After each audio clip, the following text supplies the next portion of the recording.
Hi friends, Pastor Doug Batchelor here. I'd like to give you just a little bit of a prophecy news update. It is looking more and more like the Pope plans to introduce Sunday laws cloaked as an environmental emergency. And we've seen this. It first came out with his encyclical that he wrote in 2015 called Laudato Si, where it was talking about the necessity to rescue the environment. And in that, he makes several references to the Sabbath. Matter of fact, I'll quote from that right now. And the encyclical is like 40,000 words, and it's itemized in paragraphs. Paragraph 71, the biblical tradition clearly shows that this renewal entails recovering and respecting the rhythms inscribed in nature and by the hand of the Creator. We see this, for example, in the law of the Sabbath on the seventh day. God rested from all his work. He commanded Israel to set aside the seventh day as a day of rest, a Sabbath. Similarly, every 7 years there was a sabbatical year that was set aside for Israel. Then you go to paragraph 237. On Sunday, our participation in the Eucharist has a special importance. Sunday, like the Jewish Sabbath, is meant to be a day. Notice he said the Jewish Sabbath, it was a law. Sunday, like the Jewish Sabbath, is meant to be a day which heals our relationships with God, with ourselves, with others, and note this, with the world. So he's saying it's Sunday that will heal our relationships with the world. It's the environment. Sunday is the day of the resurrection, the first day of the new creation, whose first fruits are the Lord's risen humanity, the pledge of the final transfiguration of all created reality. It also proclaims man's eternal rest in God. The law, there's that word again. In fact, the word law appears about 20 times in this section of the letter.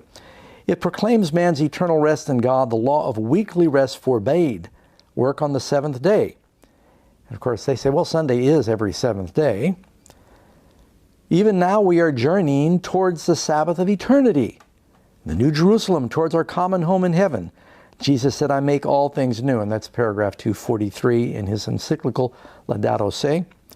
And you go to paragraph 211.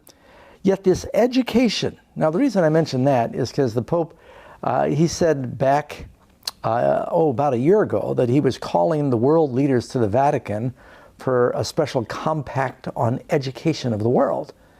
And that was postponed and rescheduled for October. I think it's the 11th through the 17th because of the pandemic. But as far as I know, that is still on. And whether they do some of it by Zoom conferencing or people are going to come in person still remains to be seen. But he's calling together the leaders of the world. Now, just this week, today is the 3rd of September. On September 1st, Vatican, New York Times, Associated Press, here's the headlines in the religious section. The Pope is using the pandemic to give the environment vital rest. And of course, rest is the hallmark of this whole Sabbath issue. The COVID-19 pandemic has shown the earth that it can recover if we allow it to rest.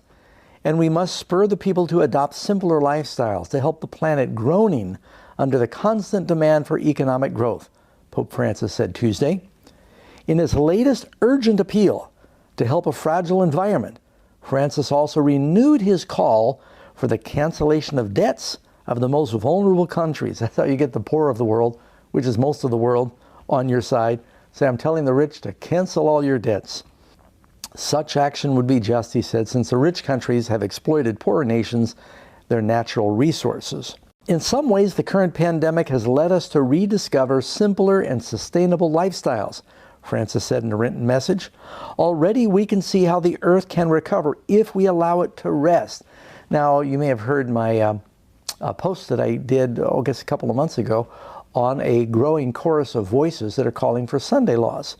Leading periodicals and speakers around the world are saying something we're learning from the pandemic is it may be a good idea for us to once again institute a mandated weekly rest. They say if we don't make a law out of it, companies wanting to exploit, the economy will go 7 days a week. We've got to make a law that everyone needs to rest. And the day they're going to pick is Sunday. And this has been in the Pope's thinking for some time.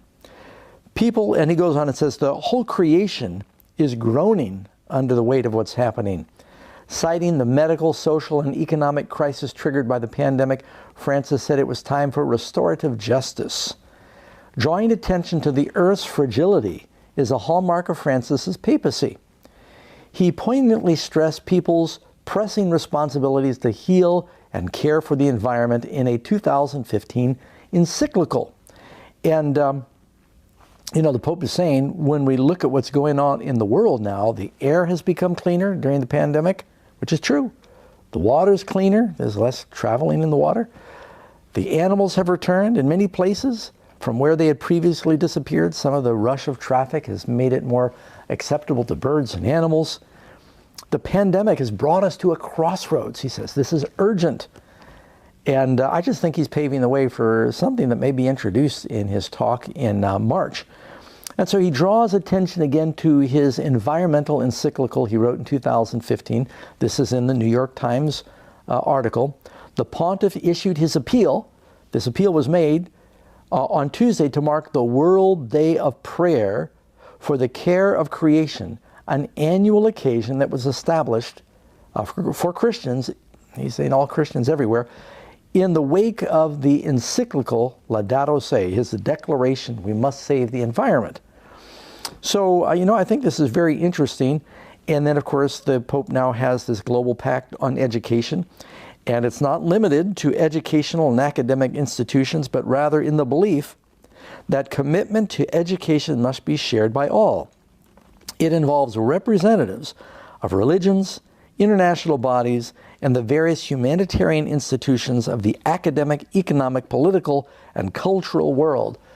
Everybody who is anybody is being invited to this summit to engage in how to re-educate the world to save the environment. And I'm almost certain, based on what he said so far, he's going to be in favor of a Sunday law, among other things, to say we've just got to do something. We've got to take some concrete steps, let the planet rest. The pandemic has taught us every seventh day.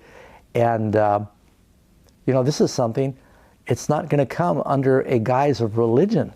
It doesn't matter if you're a Buddhist, a Hindu, if you're a Taoist or a Christian or a Muslim. Everyone lives on the planet. He's going to say we all must get behind these Sunday laws to rest the environment. In fact, even as recently as today, the Pope issued another statement referring to his encyclical, and he said the Catholic Church is fully committed to protect our common home.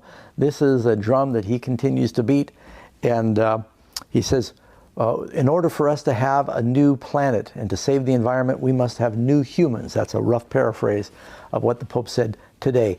So this is near and dear to his heart, and he is consistently pushing that we must save the environment. And I expect that a Sunday law is going to be part of that. So friends, brace for impact. Stay tuned. It's coming. Just stay close to Jesus and keep studying his word.